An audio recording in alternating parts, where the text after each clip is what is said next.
Hello everyone, and welcome to episode 69. Nice. With that out of the way, let me thank you for this great journey. I learned a lot from this experience, and I can only hope that you did take something away too. As you might have heard, this is the last episode of this season, and as soon as we fabricate the first nuclear fuel rod, and deliver it to the power plant, the season will be officially over. But don't worry, this isn't the end, just the end of the first season. I'm sure more will come in the future. I don't want to give a definite date or anything, since the reason for ending the series at this point is mainly burnout. You know how you are feeling less and less entertained the more you play a game? I think I reached that point at around episode 60. Another reason for ending this republic is the water system. Trying to force such a complex infrastructure onto a republic that wasn't built with it in mind from the start, made me feel detached from this playthrough. I don't really know how to explain it. Having to build it separately from the main gameplay, and then having to build around it while still incomplete, it made me feel like the Republic started to become a bit schizophrenic. Like it had two completely separate aspects to it, that I just couldn't really bring together as a complete whole. So, as I've said, today's agenda will be to create the first nuclear fuel cell, and deliver it to the power plant. This did involve a lot of waiting around, mostly because winter threw a wrench into the works. Since there will be a lot of nothing happening in this episode, I did decide that instead of making you watch, I'll just skip over those parts. So, for the first time ever, we will have some cuts made in the episode. Anyways, I did add a footpath from the bus stop to the power plant. Without it, workers couldn't reach it. And since the incoming rail branch is incredibly long, and it would take 2 whole episodes to finish completely, I decided to just use buses for this one. I also added the different workplaces to that bus stop as a workplace destination. Normally I wouldn't bother, but we had to tell people to go to the cable car station, which we need to do manually. Now come the buses. Even without snow on the road, this will be cutting it very close. At the start I did enable line spacing, but that resulted in slow buses, so in the end I just ended up disabling it, and bringing in workers irregularly. If I left it on, the resulting slowdown would always end up sending the workers home. Also, I did just change the route of a bus that was already running a line, so that's not good. As soon as I couldn't find it in the automatically generated lines, I realized my error.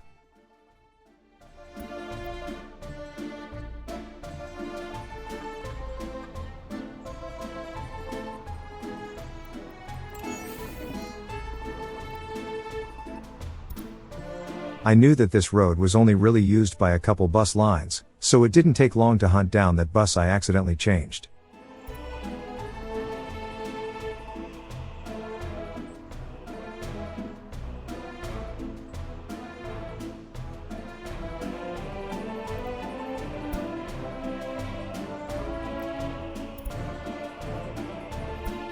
There it is. Removing the train station from the list will eventually force it back into the old routine.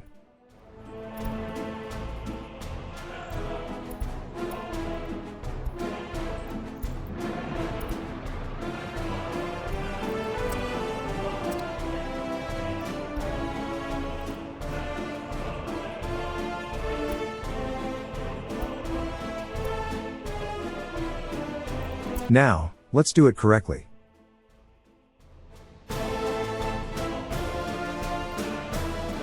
Choosing the pickup point wasn't as straightforward as I thought it would be.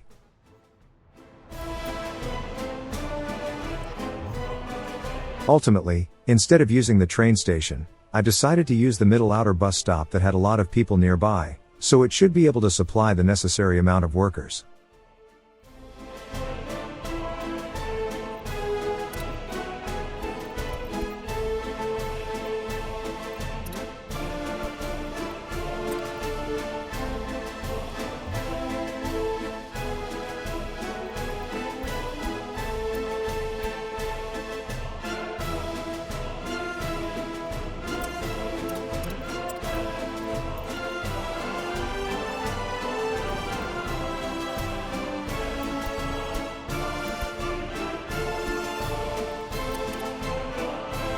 For some reason, even though the Icarus buses were on the top of the queue, the microbuses were still sent out first.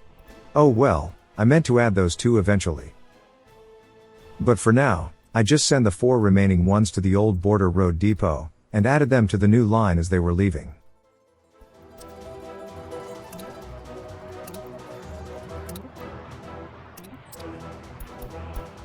After telling them not to go to the depot, they were on their way.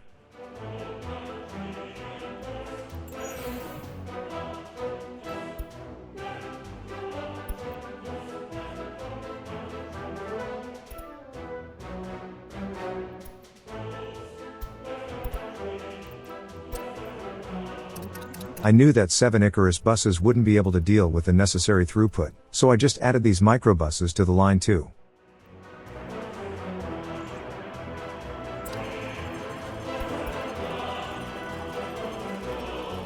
And they're off too. Cramming so many buses onto a line with spacing enabled will result in a big enough slowdown that will result in workers going over their time limit and going home.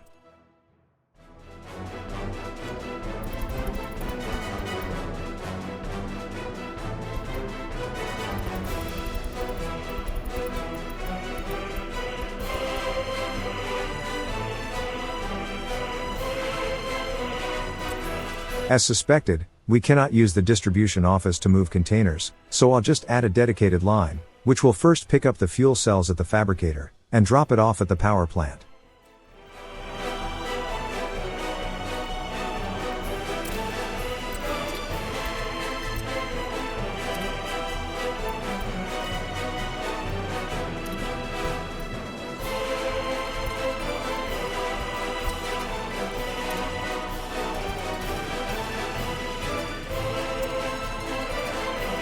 Just to save on a bit of fuel, I'll also tell them to wait for a full load before doing a delivery.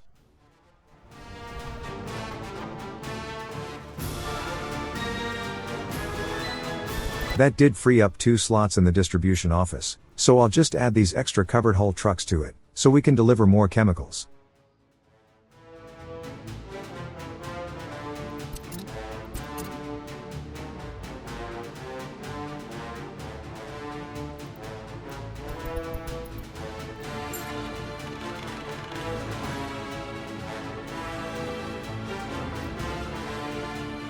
Well, we have workers, but no power in the mine.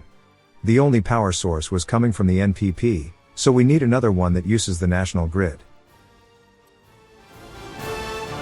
There, we have power. But now we have no workers. The line spacing issues are starting to manifest.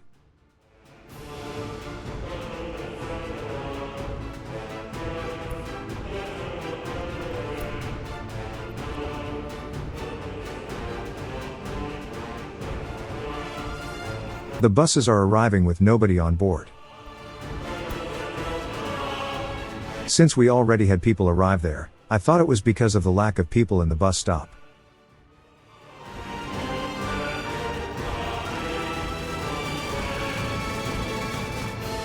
Also, I did want to check on the state of the rail branch. And it's really slow going, mostly because it's so far away.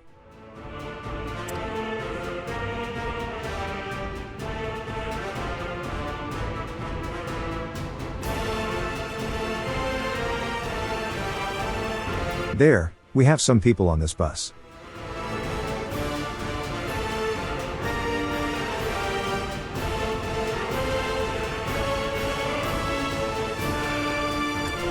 And still, nobody got off when it arrived. The line spacing is definitely the culprit here. But since we have snow on the road at this point, that was no point worrying about that. I'll just fix it in the spring. We can however remove the unnecessary DO assignment for the uranium refinery. That one already has a warehouse connection. We only need to use the trucks for the fuel cell fabricator.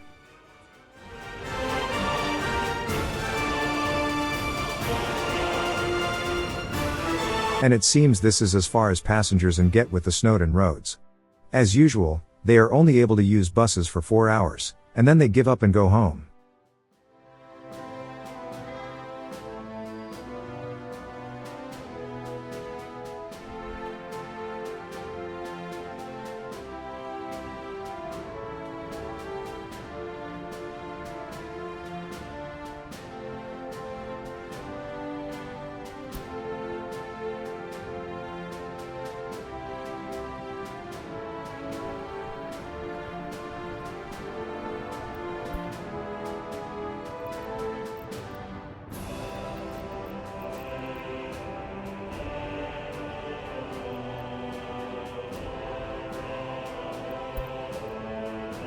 And here comes the last big emergency of the Republic.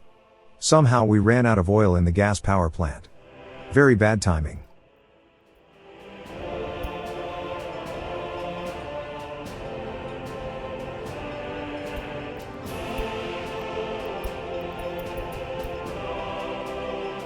To remedy the situation, I only had to stop exporting power, and start importing it instead.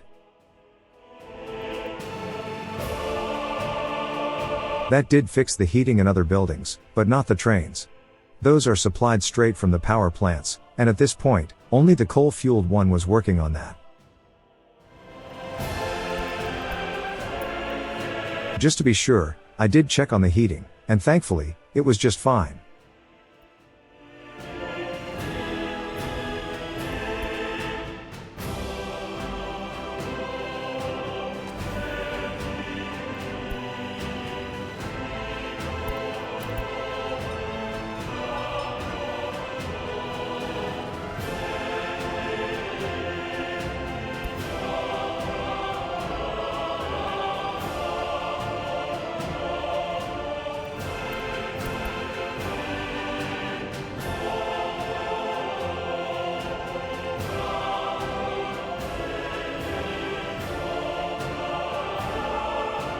Desperate times call for desperate measures.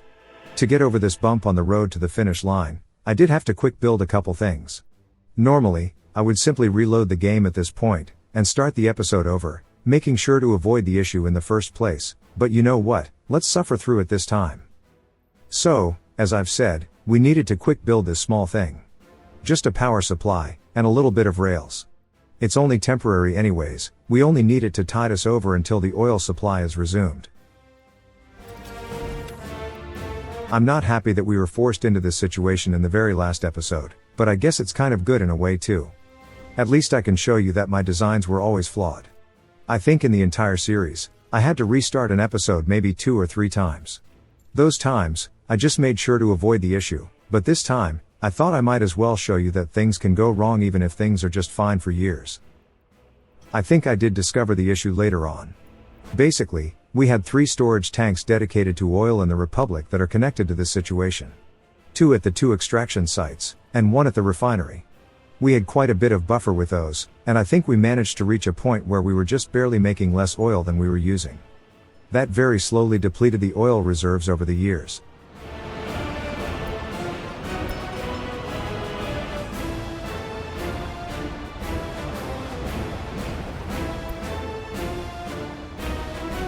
Also, another design flaw in my system was that the oil tank in Kirkimov was getting its power from the plant itself directly. And guess what happens without power? We cannot fill up the tank again.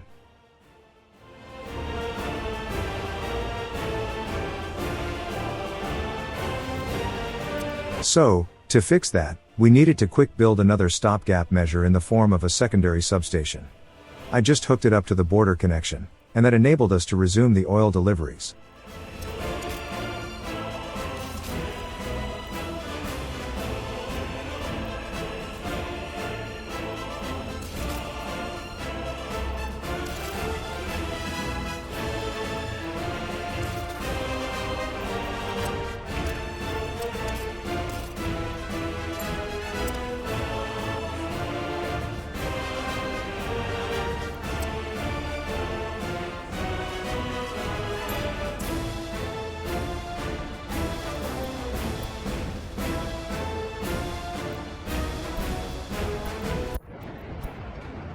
There.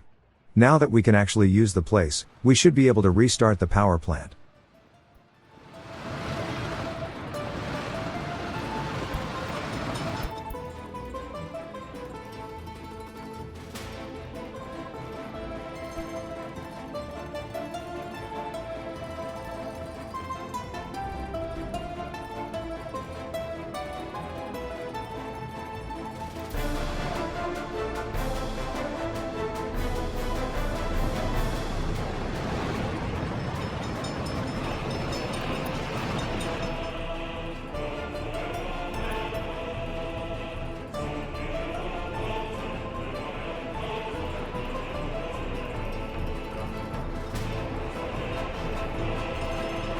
After this issue is fixed, I will jump ahead in the timeline, so you don't have to look at me watching things not happening.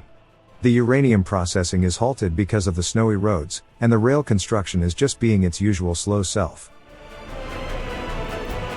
Well, we're back. Literally nothing happened all winter.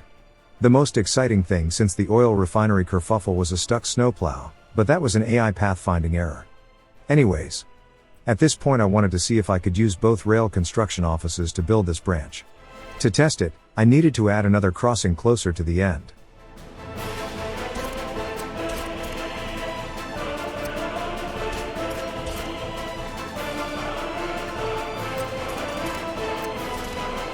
After setting up the signals, I only needed to add the old rail CO to this construction.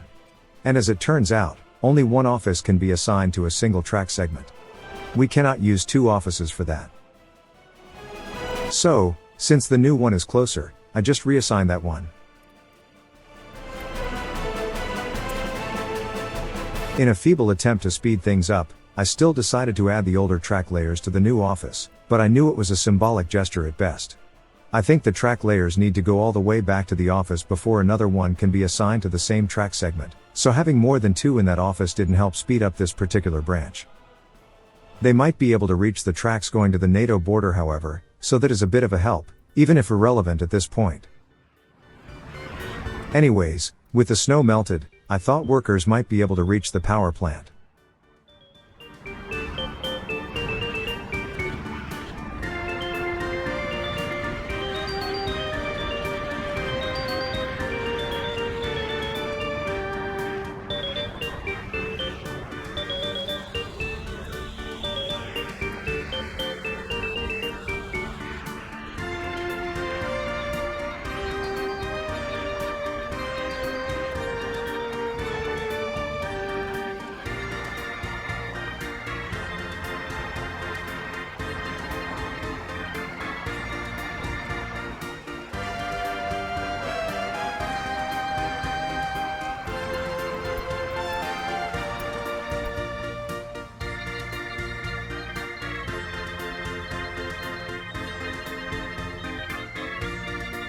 There we go. Once we have enough on site, we can start processing uranium in earnest.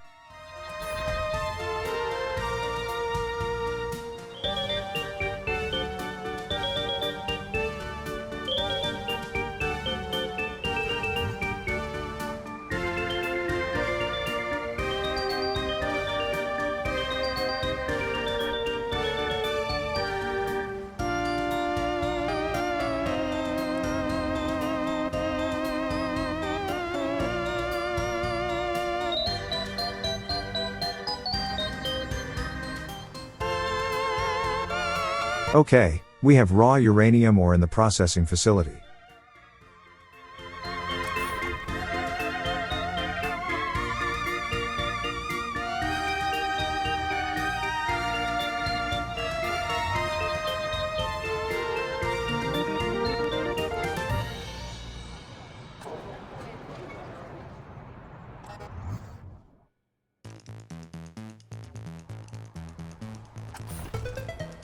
And we just started making UF6 in the conversion plant. Once we have enough to fill one container, it will be loaded up, and fed straight into the fuel cell fabricator.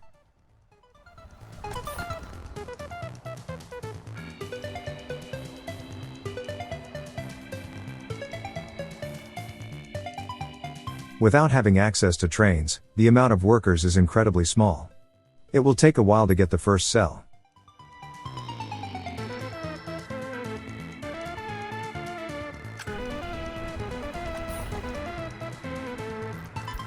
One UF6 container can hold 0.75 tons of the stuff, so that's how much we need to make before we can start using the fabricator.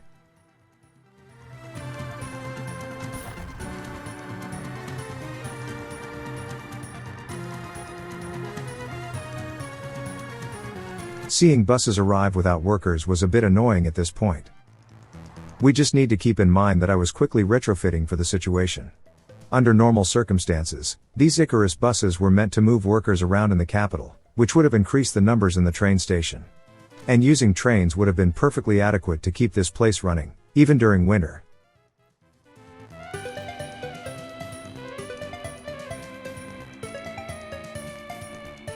There. We just made enough UF6 to fill one container, and it is already being used to make the first nuclear fuel rod in the fabricator.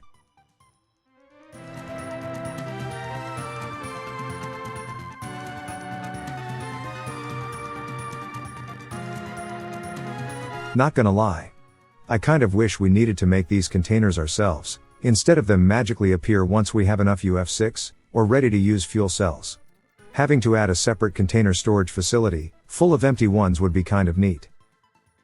Anyways, to speed things up a little, I decided to use the rest of the microbuses we built for the water infrastructure. They won't be used for their originally intended purpose, but they can still be useful for this. And it seems we had one extra ambulance. There is no room for it anywhere, so I guess it was an accidental overproduction.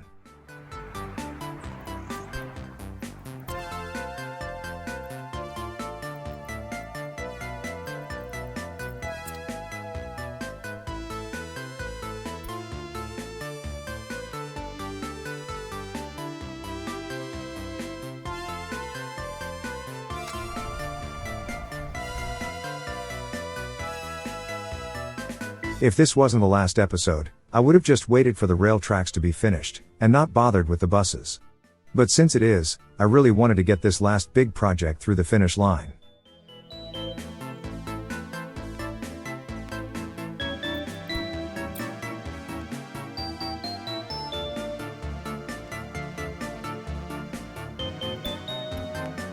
And this is where I took off the line spacing from the buses. I really wanted to see that first fuel cell getting delivered.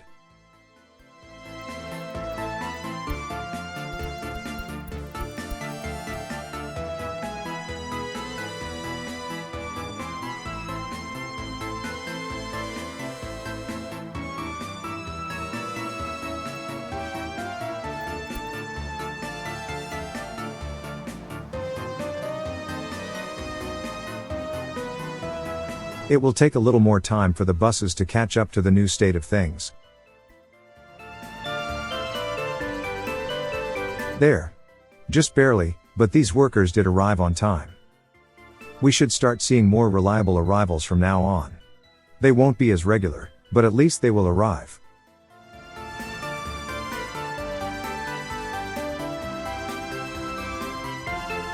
Maybe we can speed things up a little bit by making these roads one way. Not that it matters all that much at this point.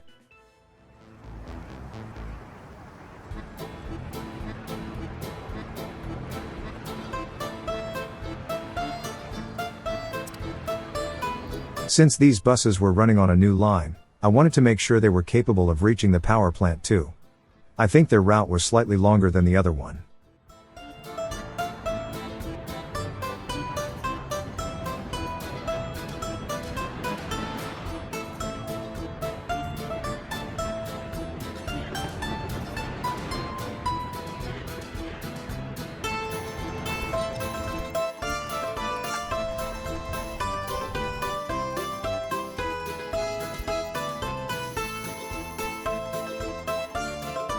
So, to fill one nuclear fuel cell, we need to make 0.2 tons of fuel rods. That takes a bit of time.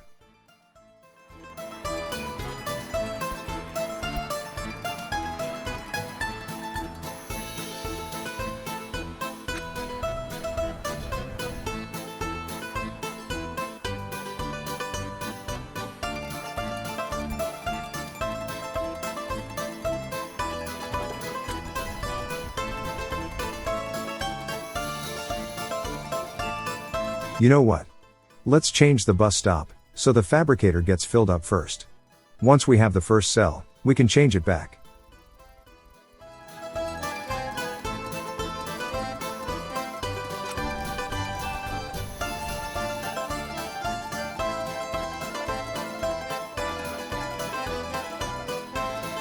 Now we're cooking with radioactivity.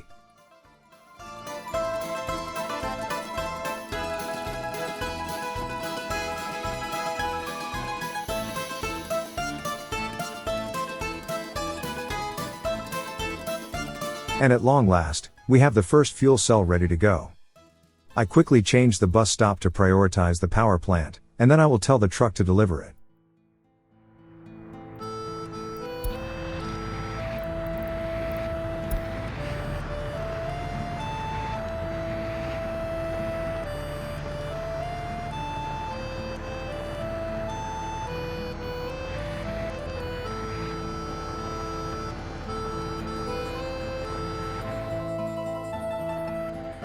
Ladies and gentlemen, there it is.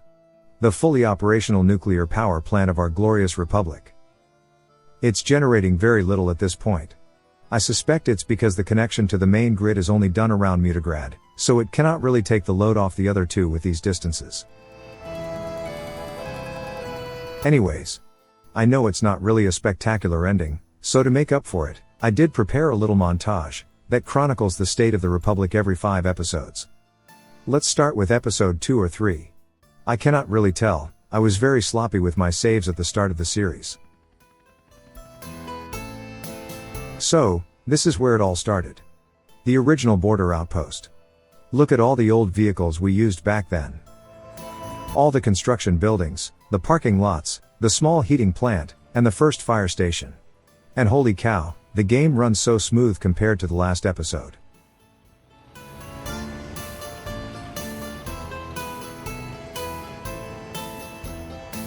And this was the original Mutagrad.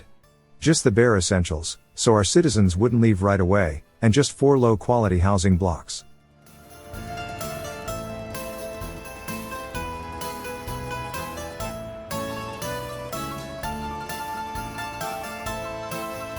And here comes episode 5. I can hardly believe it took us this long to build the first industrial buildings. It really was a slow start, wasn't it? This is the place that eventually got the name of Kirkimov.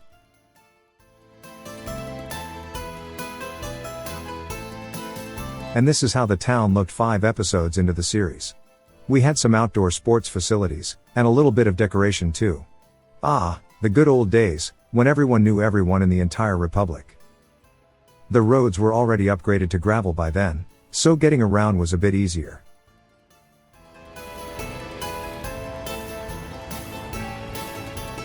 And this is the state of things in episode 10. Things were speeding up a little bit, we already had our first power plant up and running. We were still buying our oil at this point, but it seems we managed to sort out the gravel production at least. That was the first construction material we took off the list of imports. And look at all the smoke. This really does look like an industrial hub already.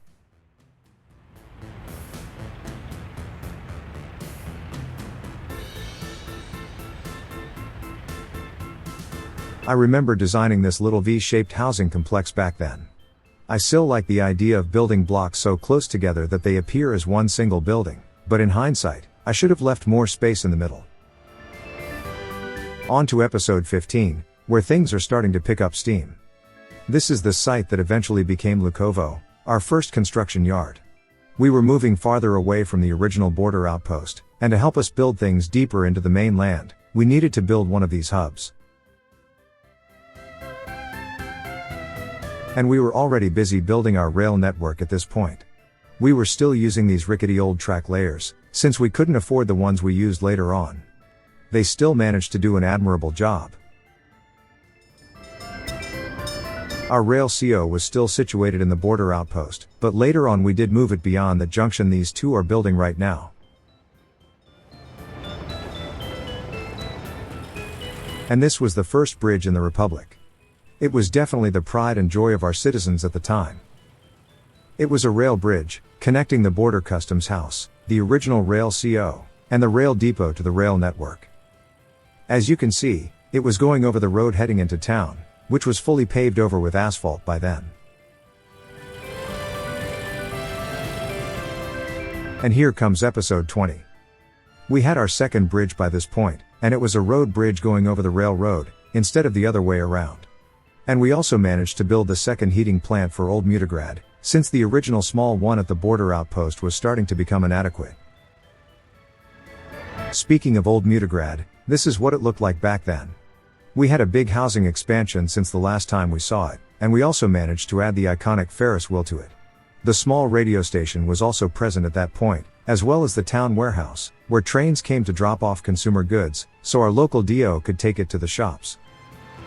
Speaking of trains, this was the first ever train on the network. A simple aggregate hauler, moving gravel from Kirkimov to Lukovo. I think we had no signals on the network yet, so this was the only freight train running.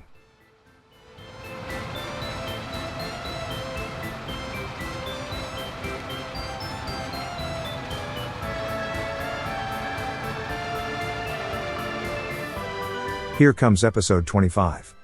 Ferrograd was well established at this point. We managed to find an iron and a coal deposit relatively close together, so it was a prime location for our steel industry.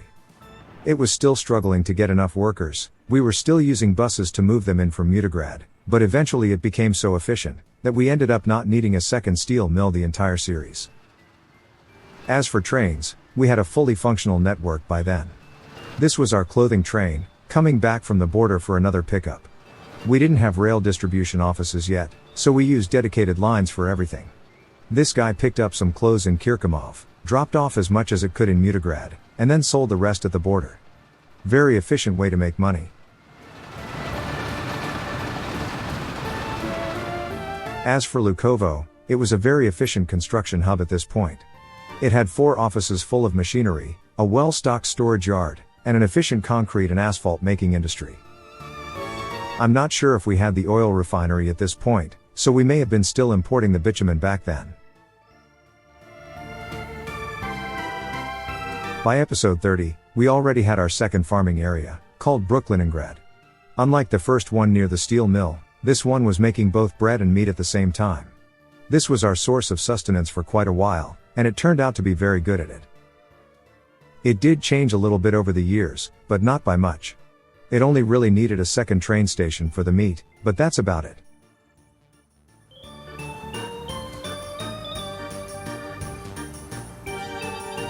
The oil refinery was fully operational at this point. That managed to free us from using foreign fuel altogether, which was one of the best things we ever did in terms of making money.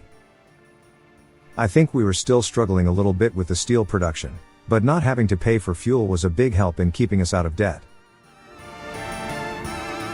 And this is Ramosov, the heart and soul of our construction industry. This is where we manufactured our bricks and prefab panels, as well as cement, which we needed to move to our construction yards to make concrete. We also managed to squeeze in a coal loading station, since the local production was more than the demand. It came in very handy when we needed to fuel the heating plant for our second city.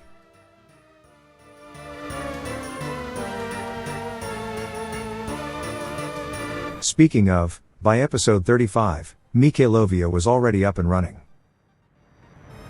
All the most important buildings were already present, and it seems the crime and justice system was also added not long before, since we had a police station built in the city. This is where I started to give housing blocks a bit more space. Mutograd was a bit cramped, so I wanted to see how things would look if I didn't build everything so close together. This mentality became the guiding principle for the rest of the series. And this is the second construction yard called Adumsky. It is very similar to Lukovo, but the main difference is of course the inclusion of a helicopter office, which allowed us to build things inaccessible by road. Extremely convenient, and frankly, an absolute must for every republic. I also included a fuel outpost in the back of the area, so we could use trucks to do local distribution after trains bring it in from Kirkimov. And let's not forget about Electrograd.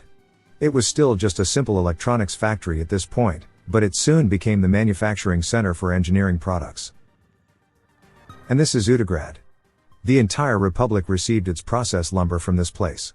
It was also halfway between Mikhailovia and Ramosov, so the coal deliveries for the heating plant all came through here. I think I only ever replanted trees once in the entire series, and even that was unnecessary. Basically, this is where the game Snow Runner takes place in this country. When we get to episode 40, Electrograd is already a busy industrial hub. This is where we made our chemicals, mechanical and electrical components, and of course, the fully assembled consumer electronics. Later on we expanded that selection with plastics as well, so we could take that off the list of imported materials. This place did go through a couple small adjustments over the years, but overall, it was a decent little manufacturing center. Mikhailovia also expanded since the last time we saw it. It received quite a few extra houses, as well as new cultural and leisure facilities. We needed all these workers to keep Electrograd up and running, and even that wasn't enough. We ended up having to build a whole new district just to keep the chemical factory going.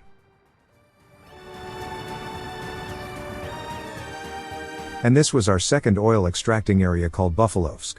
The original one was called Satsumograd, and it was situated between Ramosov and Utograd. That one kept us going for a long time, but nothing lasts forever, so eventually we had to build a second one here. With this one built, we did manage to go all the way to the end. But as you've seen in the episode, if we carried on, we would have needed a third oil field.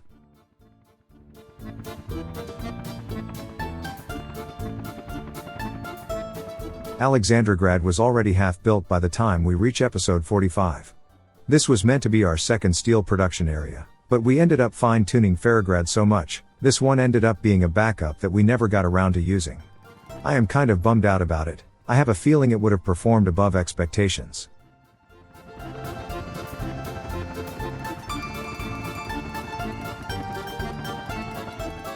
And this is Gemstonia, our third farm. I made sure to make this one extra big. It was all dedicated to making bread only. We also had a second livestock farm just beyond that mountain to the left, and with these together, our food supply was satisfied for the rest of the series. We made so much food here, that exporting it became unfeasible. I did try to sell the excess production at one point, but it only ended up clogging up the rail network. And let's not forget Automobil Zavod, or AutoZav for short. At this point, it didn't have the fabric factory next to it yet, but it was more or less ready to receive the first deliveries. Being able to build our vehicles using homemade materials was one of the biggest cost-saving measures we ever added to the Republic. By episode 50, we already expanded Adumski with our second power plant, this time using the coal-fueled version.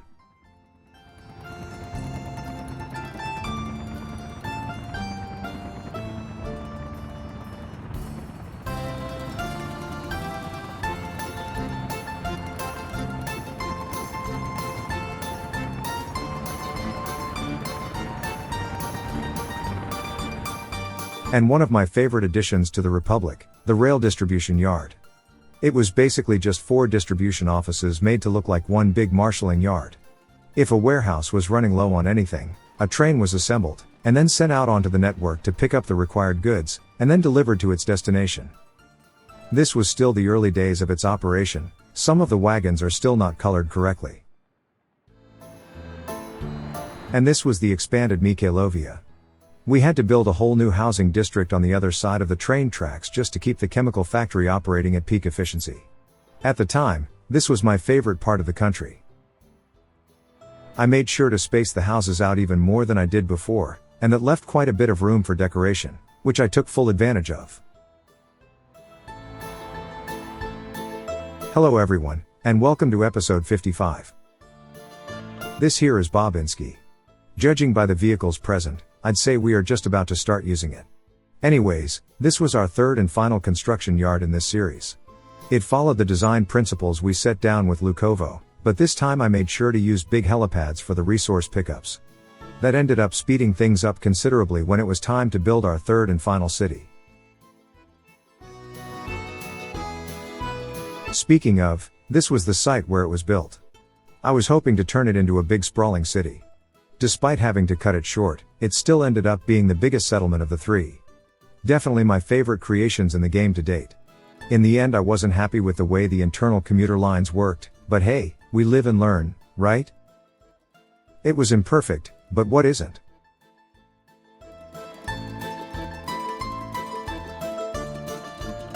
This is Penkovsk, our aluminium manufacturing zone. If we ever got to the point where we could start it up, this is where the beginning of our aviation industry would have been. Sadly, that didn't come to pass, but it was still a fun little place to plant and build.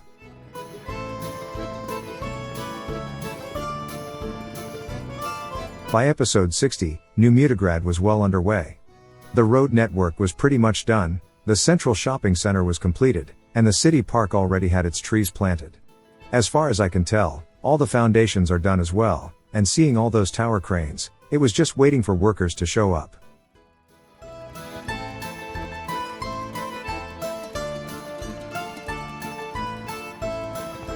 We were also deep into our attempts to retrofit areas for the water and sewage systems activation. In hindsight, I shouldn't have bothered with it, completely skipping it might have saved me some headache, and I still might be able to carry on. But if I start the next season with it enabled right away, I think I can manage just fine. But that's not coming for a while. I need to clear my head first. Anyways, this is the other side of Penkovsk, where the bauxite was supposed to be extracted. All these excavators waiting for a day that will never come. But hey, the drivers can say they are working, so they have the most comfortable jobs in the entire republic.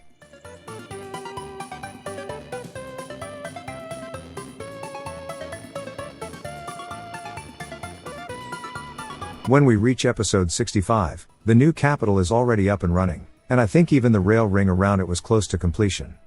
The park and the planetarium is one of the crowning jewels of the city, creating a nice little arboretum for citizens to relax in. I also made sure to maximize the space between housing blocks, leaving lots of room for little walkways in between. I really like the way this one turned out in the end. At least visually. If you remember, we did have a couple issues crop up in the last few episodes. As I've said, I think the rail ring was also close to completion at this point. Judging by the signals, it wasn't done entirely, but it must have been close. If you remember, it was a one-way ring, both lanes running in the same direction. In hindsight, it was a bit of an inefficient system. Double lane tracks are two-way for a reason, but it worked well enough, so it wasn't a failure or anything. I was just kind of trying to do something novel, I guess. Anyways, this is the district where we ended up mass-producing chemicals. The resource distribution did require a small amount of rearrangement before it got finished, but in the end I was pretty happy with it. It did come in handy for the nuclear power plant, and I'm sure it would have done admirably for the aluminium too. So, with the first season coming to an end, I would like to thank each and every one of you for sticking around. I hope to see you for the next season, which I hope to start making in a couple months, once I get my mojo back. I can safely say that I couldn't have asked for a more supportive and enthusiastic group of people to make videos for. From the bottom of my heart, thank you. In case you didn't know, I did start making videos using my real voice in the last couple weeks, so if you wish, please give those a go. And until next time, I will see you later.